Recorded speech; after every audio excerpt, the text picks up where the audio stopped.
விசிக நிர்வாகிகள் அளித்த புகாரின் அடிப்படையில் புரட்சி தமிழகம் மற்றும் பறையர் பேரவைத் தலைவர் ஏர்போர்ட் மூர்த்தி மீது வழக்கு பதிவு செய்யப்பட்டுள்ளது. அதேபோல ஏர்போர்ட் மூர்த்தி அளித்த புகாரின் பேரில் 5 விடுதலை சிறுத்தைகள் கட்சியினர் மீதும் வழக்கு பதிவு செய்யப்பட்டுள்ளது. மெரினா காவல் நிலையத்தில் புரட்சி தமிழகம் கட்சியின் தலைவர் ஏர்போர்ட் மூர்த்தி மீது வழக்கு பதிவு செய்யப்பட்டுள்ளது.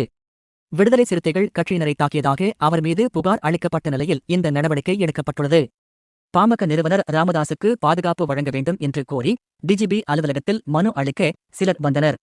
அவர்களுக்கு ஆதரவு தெரிவிக்கும் வகையில் புரட்சி தமிழகம் கட்சியை நடத்தி வரும் ஏர்போர்ட் மூர்த்தி அங்கு வந்திருந்தார். டிஜிபி அலுவலக நுழைவு வாயிலில் 4 பேர் கொண்ட கும்பல் எதிர்பாராத விதமாக ஏர்போர்ட் மூர்த்தியை சரமாரியாக தாக்கியுள்ளது. தாக்குதலை தடுத்து திருப்பி தாக்கியுள்ளார் ஏர்போர்ட் மூர்த்தி. அதைத் தொடர்ந்து அடுத்த சில நிமிடங்களில் தாக்குதல் நடத்தியவர்கள் அங்கிருந்து தப்பிச் சென்றனர். இது தொடர்பான வீடியோ காட்சிகள் சமூக ஊடகங்கள் மற்றும் செய்தி ஊடகங்களில் வெளியாகி பரபரப்பை ஏற்படுத்தியது.